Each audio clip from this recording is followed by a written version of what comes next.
ഇതിലാണ് ക്യാമറ, മുകളിലൊരു ക്യാമറ ഉണ്ട്.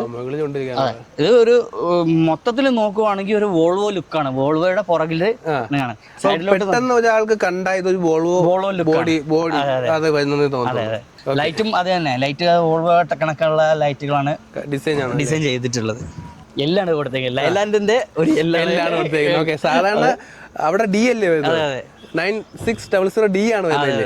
ഓക്കെ, അപ്പൊ നമ്മള് ലൈലാൻഡിന്റെ ഒരു എല്ലാം കൊടുത്ത് മാറ്റം വരട്ടെ.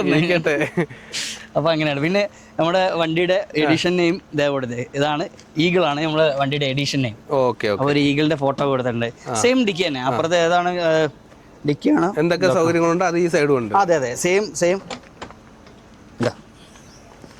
Dicky space. ഓക്കെ, അപ്പൊ ഇതിലും നമുക്ക് സ്റ്റോറേജ് ഉണ്ട്. അതെ, ഭയങ്കര സ്റ്റോറേജ് ഉള്ള ഒരു ഇതിലാണ് ഇപ്പോൾ വന്നിട്ടുള്ളത്.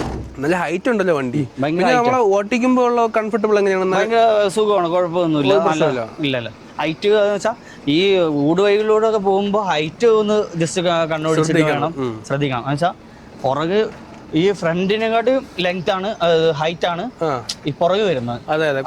പൊങ്ങി നിൽക്കും. എന്ന് വെച്ചാൽ AC-യുടെ ആ ഒരു യൂണിറ്റ് ഉണ്ടായത് കൊണ്ട് തന്നെ പുറകിലോട്ടും അതിന്റെ സേഫ്റ്റിക്ക് വേണ്ടിയിട്ടാണ് പുറകിൽ ഇത്രയും ഹൈറ്റ് കൊടുത്തേക്കുന്നത്. ഓക്കെ, അപ്പോൾ ഫ്രണ്ടിൽ ഇത്ര ഹൈറ്റ് ഇല്ല, ബാക്കിൽ ഭയങ്കര ഇതാണ്, ഹൈറ്റ് ആണ്.